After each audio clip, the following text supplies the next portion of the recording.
Hello, good afternoon. Thank you for the introduction, Rob.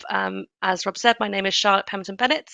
I'm a project manager here at TÜV SÜD in the UK. My area of expertise is mainly for devices with wireless technologies, but we'll touch on the general requirements for most products here today as well, and how to approach and plan for GMA and global market requirements. Now, throughout this webinar, we'll cover an overview of the global market access landscape, including the challenges and opportunities for manufacturers looking to sell their products and services in other countries. Specifically, we'll be discussing what is global market access, GMA for shorthand, going over the importance of understanding the specific regulations and requirements for each market, including product safety, labeling, and other standards, different routes to global certification and best practices for ensuring compliance with global market access requirements. And we'll look into more detail on specific regions and their requirements for market access and look over some different examples of GMA approval schemes. We'll also give you a quick overview of the IEC EECB scheme as well. Additionally, we'll discuss the specific challenges and opportunities of selling products in different countries, including the labeling requirements and the importance of pre-regulatory compliance. And then to round things off, we'll go over some key regulatory changes that took place in 2022. Now, as a reminder, this webinar will be up to 40 minutes long, not including questions, and we'll have a question and answer session at the end to ask any specific questions you may have. So if you do have a questions, as Rob said, whilst I'm speaking, please just pop them in the chat and we'll cover them at the end if we can. Now, many of you may not have done testing or certification before and don't know where to start. You may be wondering about the process and what you need to do in order to get your products ready for the global market. And that's why we created this webinar, to guide you through the process and answer any questions. Alternatively, some of you may already have your product tested to EU, FCC, or IEC standards. However, as the topic of this webinar suggests, this testing and certification won't always cover your product globally. These additional requirements are covered by the term global market access. Now, for those of you that don't know us, we are a one-stop technical solutions provider with over 150 years of experience in testing and certification. And we have over 1,000 locations worldwide, so we have a wealth of experience that we can share with you and support you in obtaining your testing and certification in order to access the global market. Moving on. So on to the topic of today, what is global market access? Global market access, GMA, also known as type approval or homologation to certain regulators, describes the various schemes and regulations countries have in place to ensure product safety.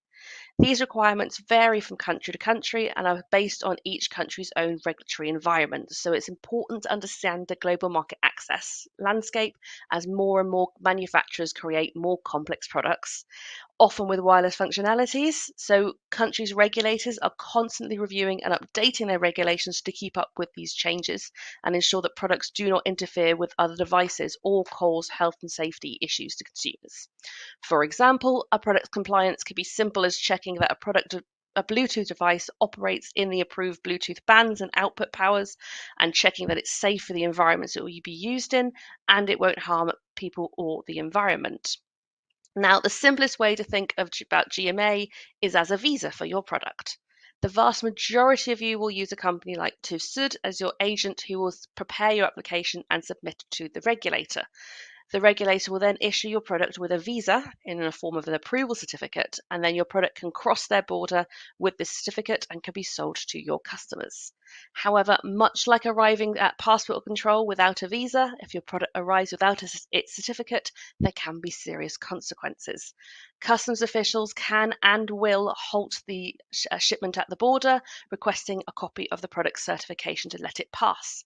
In some instances, you can try and quickly apply to the regulator with the relevant documentation and obtain the certificate whilst you pay hefty customs clearance fees. However, it's more likely that your product will be impounded or denied access completely and returned to you.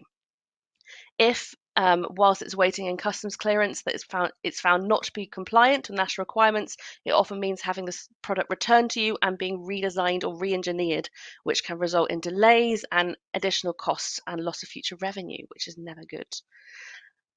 Additionally, if a product is already in the country and found to be non-compliant through market surveillance or other means, you may be subject to a variety of punishments, which include but are not limited to unlimited fines, imprisonment, negative publicity, and either the product or you as a manufacturer whole being banned from selling in the country ever again. So you can see that it's really important that you ensure your product is compliant and you stay up to date with the updates in regulations, as they can affect products that have already been certified.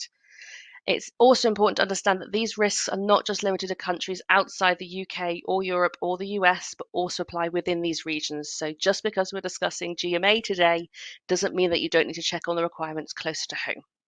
Overall, global market access is a complex and ever-changing landscape, and it's crucial that you stay informed and up to date on the requirements for each market you're planning on selling your products. So given all the risks, how do you even stay up to date, and how do you ensure you're even compliant to begin with? Well, it depends on where you're planning on selling your product.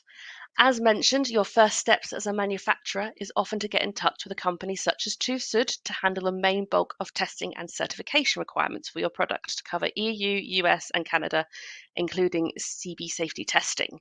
If you haven't tested your product and are unsure of the applicable standards and regulations your product falls under, please do get in touch, and one of our experienced team members will walk you through the requirements for those regions that you need to cover. However, we'll give you a quick overview now to provide a basic understanding of the different processes for EU and the US.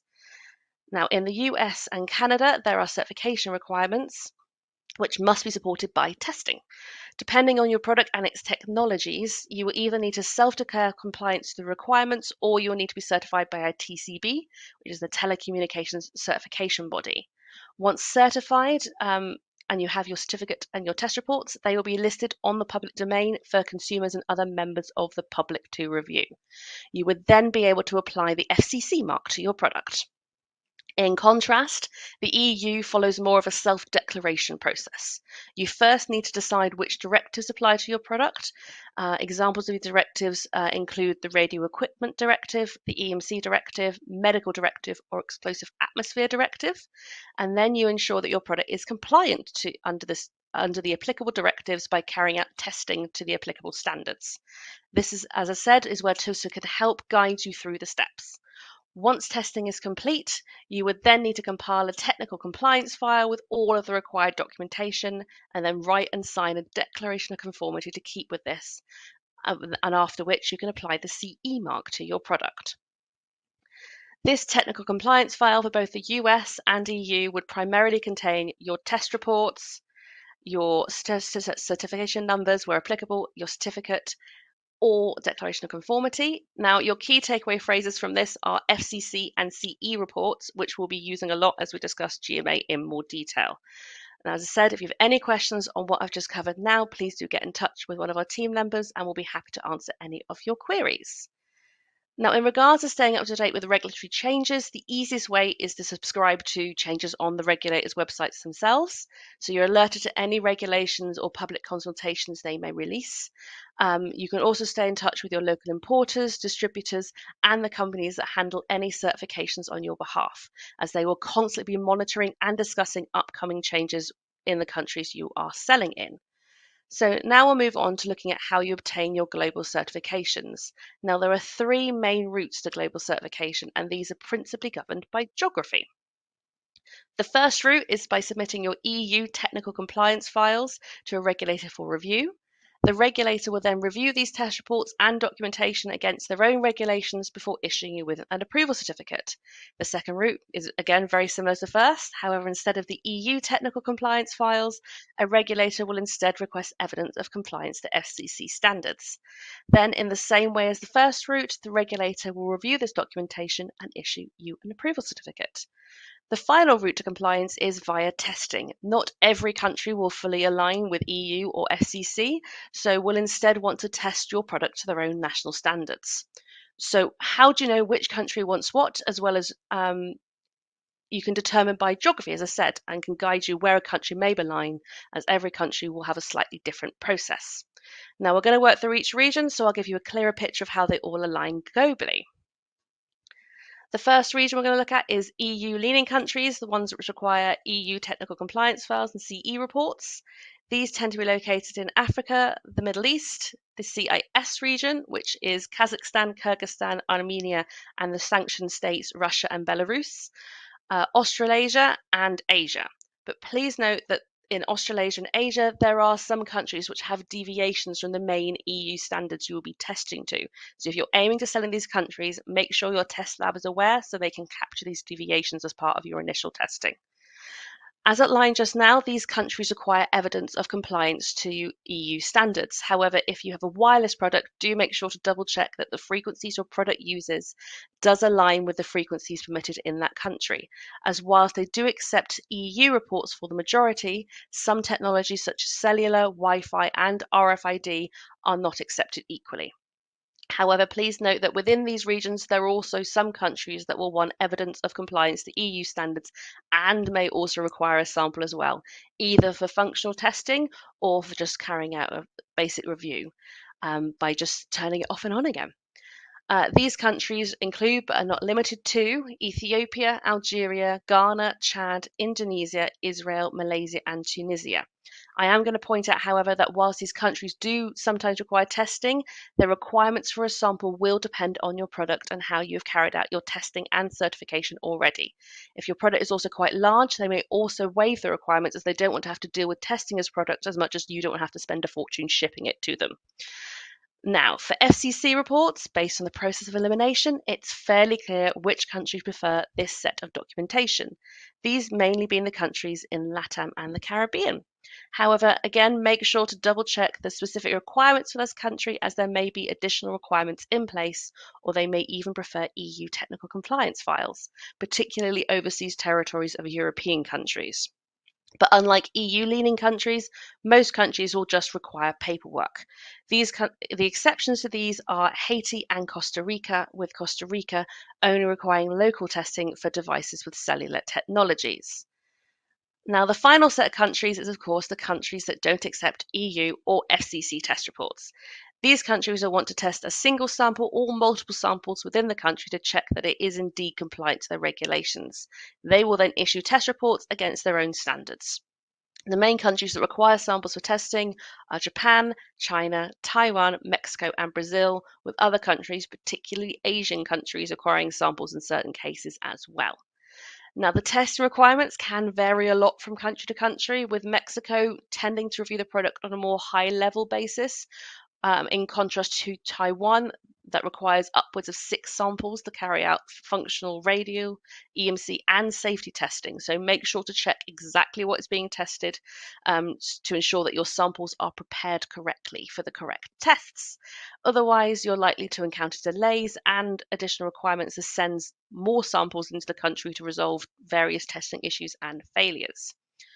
So following all that explanation, let's break these routes down by looking at specific countries and their schemes. And for an EU-led country, let's look at South Africa. Now, South Africa has 3 different schemes depending on what your product is. The regulator ICASA covers radio and telecom capabilities, NCIS covers certain products falling into their safety requirements, and SABS covers a variety of other products under EMC and other safety requirements. However, for ease and simplicity, we're going to focus just on ICASA.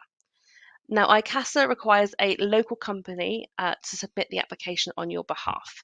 If you have an importer or a distributor to hold this is ideal. However, TÜV SÜD, much like other GMA companies providing GMA certification services, are often able to provide local holder services.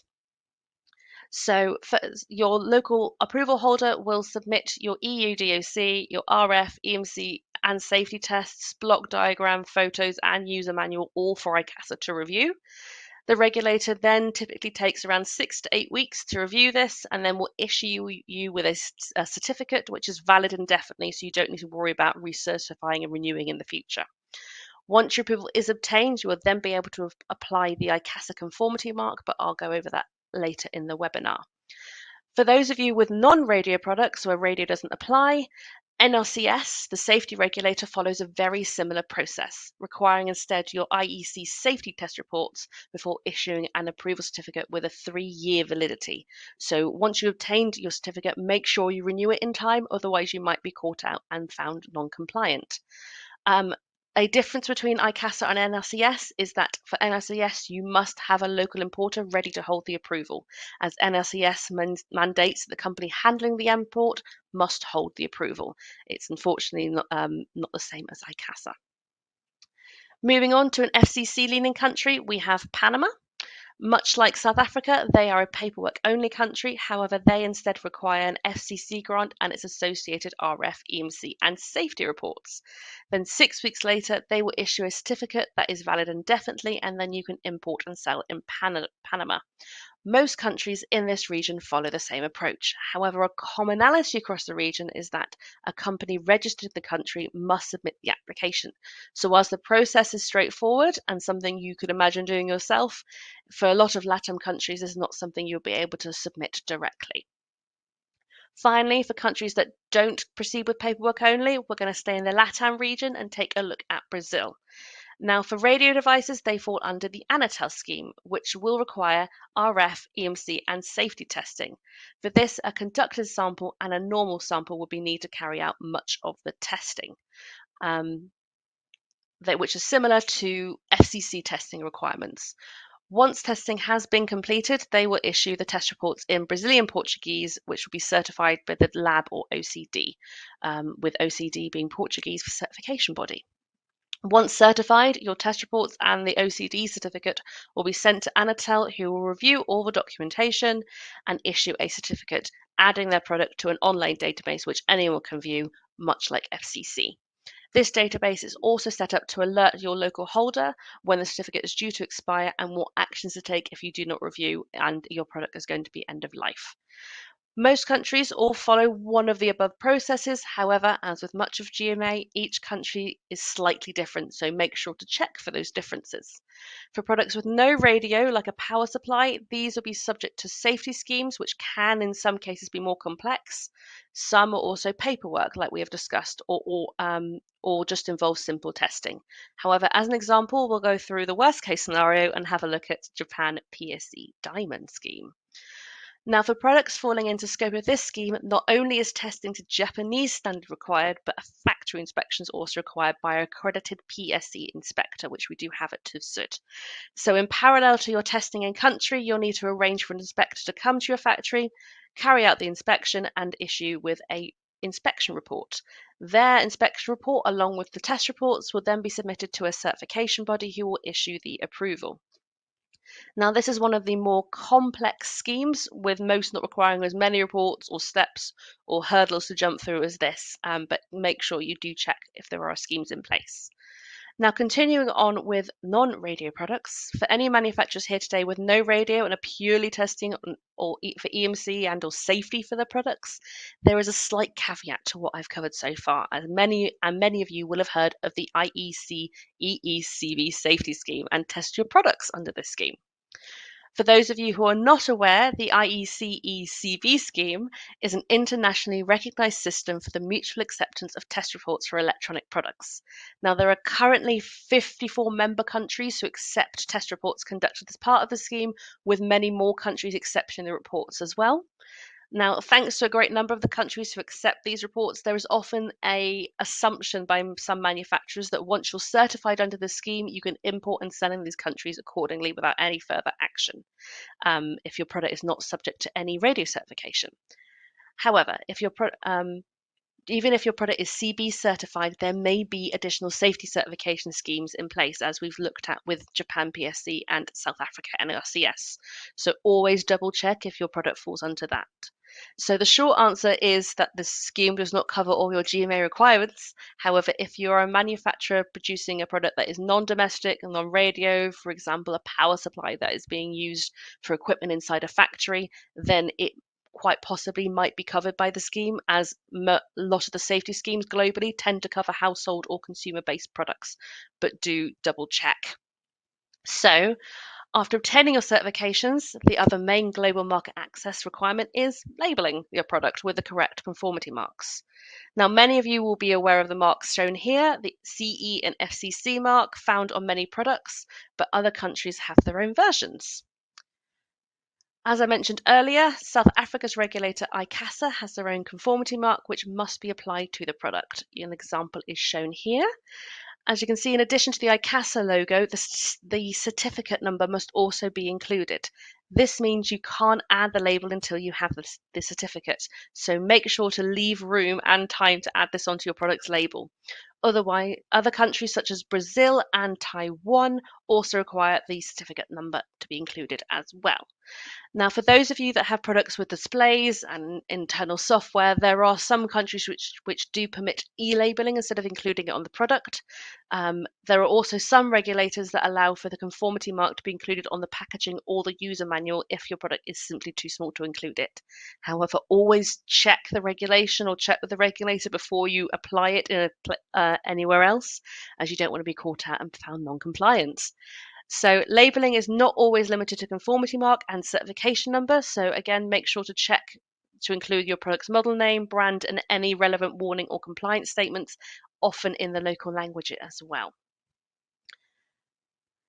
Now, hopefully, throughout my overview today, it's become clear how important it is to ensure your product is compliant. However, it is often the case that manufacturers are caught out after the EU, FCC, and other testing to discover some additional requirements for a country you are planning on selling in. Now, this is where we discuss the pre-regulatory strategy and how important it is, as the main issues that there are quite a few issues that pop up. The first one being assumptions based on any modular approvals you may have.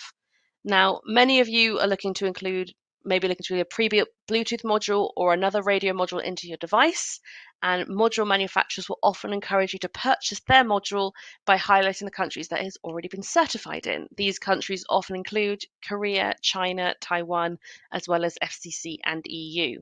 However, just because their module is approved in that country does not mean your product is, and that it doesn't need any additional radio or other certifications. Taiwan is a great example of this, as whilst the module Taiwanese certification will cover you for a lot of the radio testing, just reducing your cost and testing requirements, it doesn't negate the requirement for an approval of the end product. Most other countries will also require an approval for the end product as well, as their regulations tend to place emphasis on the product that is crossing their border rather than its functionalities. Another issue that can pop up is missing standards. As I mentioned before, when discussing the EU-leaning countries, whilst many do accept your EU test reports, countries such as Japan and Australia have their own variations to EU and IEC standards, and not catching these in with your initial testing can lead to having to retest your product all over again to those standards, which can be expensive and take time you might not have. Now, as discussed right now, there are many countries with conformity mark requirements. So when you are designing your product and working out where the label on the product is going to be, do make sure to check the marking requirements in the country you're planning to sell in, as there's nothing worse than going through product design, testing, certification, and marketing to find out you need to go back and rework the label or even the product to fit an additional conformity mark on. There are also regulatory statements often needed in user manuals or additional information needed on product packaging for certain countries, so always make sure to check this and leave space where possible. Finally, another important point to watch out for is making sure you have the right documentation in the right place at the right time.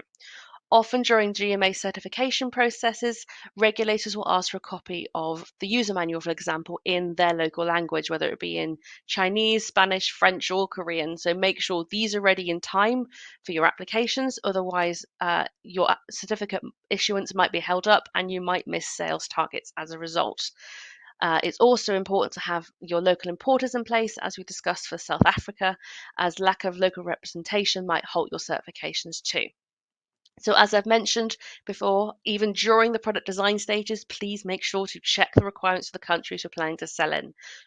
Overall, GMA is a very complex area of regulatory compliance and can often take years to understand and keep up with as changes evolve.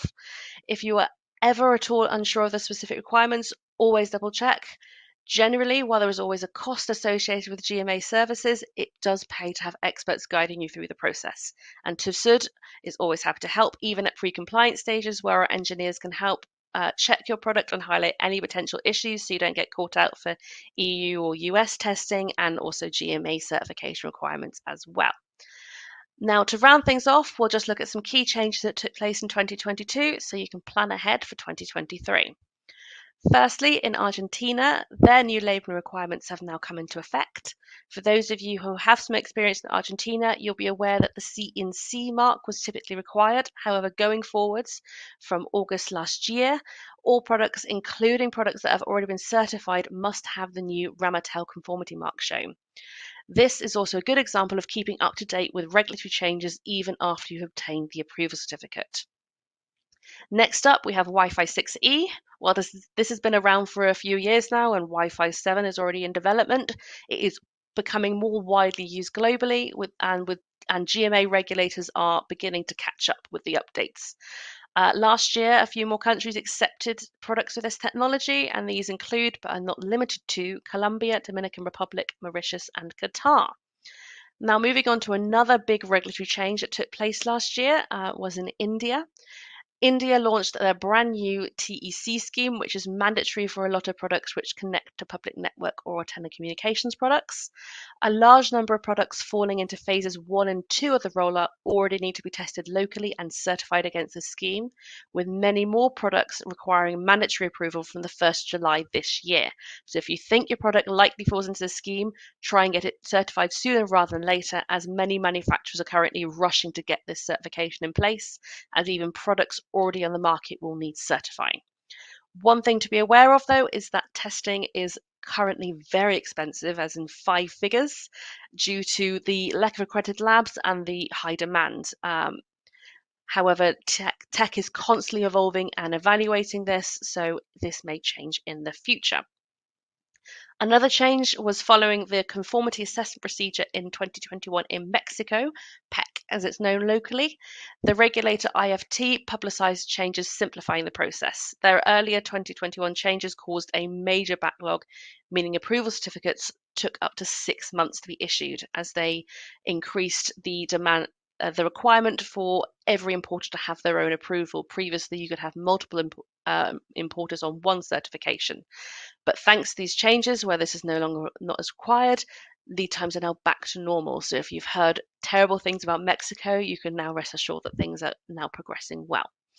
Finally, to round things off with a bit of good news, the UK has given businesses 2 additional years to apply the UK CA conformity marks, so 1 less conformity mark for you to worry about. So this concludes our webinar for today. Thank you very much for joining us, and we hope the information provided today was useful. Now, hopefully you've added a few more questions in that Rob can answer. I can look at now. What have we got, Rob?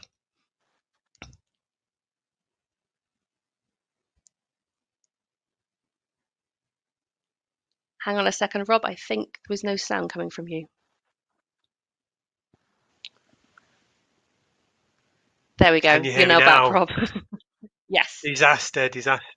No, good. Charlotte, perfect. Thank you for that. We do have a couple of questions. Jump straight into them.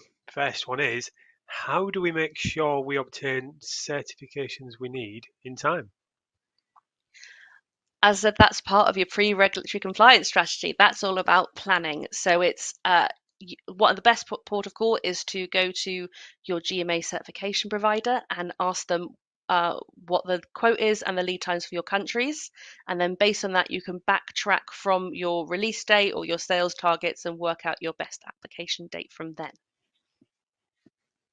Perfect. Yeah, good. Just to add as well, Charlotte, for people listening, it's always important to remember that lots of political events do happen in those lead times. So, they should always be taken as an estimate rather than an absolute.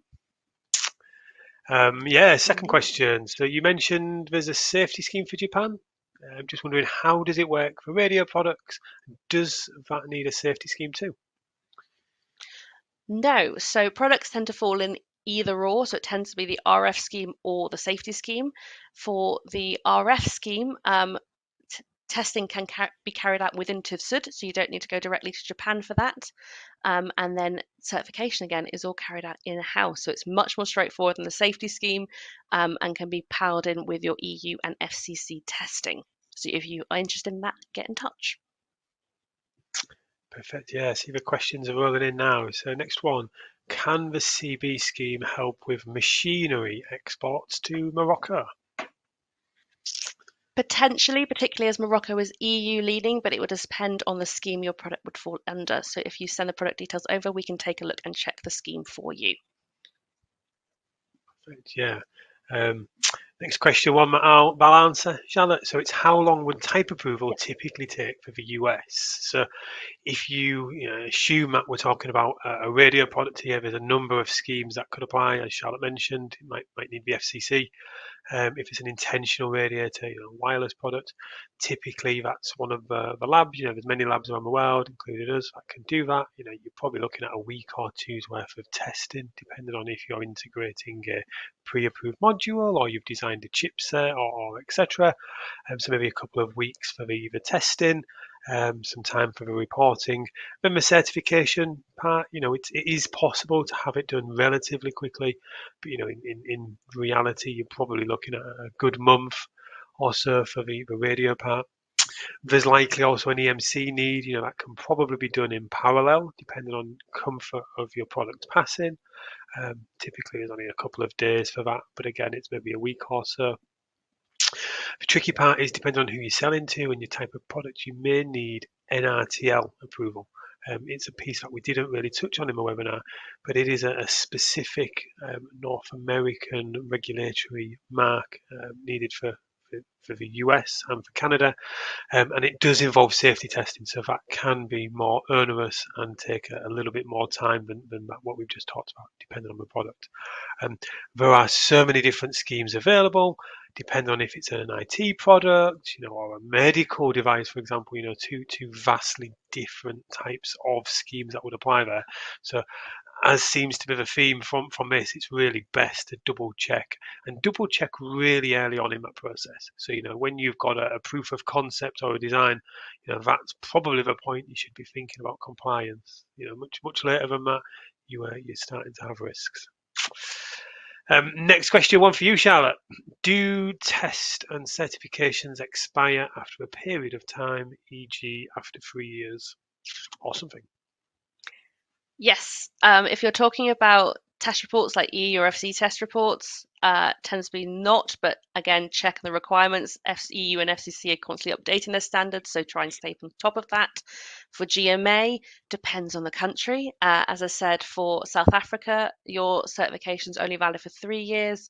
Other countries could be valid for 5 or 10 or indefinitely, so it depends on what markets you're targeting. On top of this, there are also some countries that when you're looking to certify will want test reports released within the last 3 years. So that's certainly something to keep in mind when you're looking at certifying your product initially.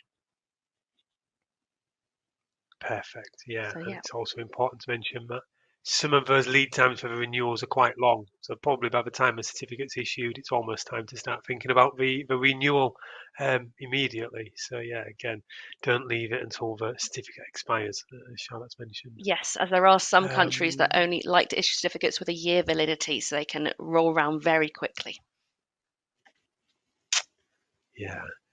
If the customer wants to know about specific regulations such as Australian labelling, do we produce reports or how do we provide that information to customers? Generally, with Australian regulation, you'll have a self-declaration of conformity, which will declare what standards you're tested to and what you're compliant to, as well as what labelling needs to be compliant. As thankfully, Australian certification and regulations are super clear and very straightforward. Essentially, that's the easiest way to send it over to a customer. Yeah, absolutely. And more generically, not specific to Australia, yeah, we can answer the question or produce a report. It depends on what level of comfort and compliance you need for your own internal justifications on that. Some people are happy with an answer via a phone call. Some people need a more official report to support their product and the documentation internally. Um, But yeah, we've got another question. If a product experiences changes after the approval, at what point does it need reapproval? At the point the product changes. So the moment it changes in RF, EMC, or safety characteristics, you will probably need to recertify the product all over again because, in the eyes of the regulator, that's an entirely new product. So if you're thinking of making changes, double check with the regulators on the changes that you are making, and they'll be able to advise you on the best process going forwards. But yeah, Perfect. if you are Yeah, changing products, get in touch and we'll help advise you there. yeah, absolutely. There's a number of different schemes available.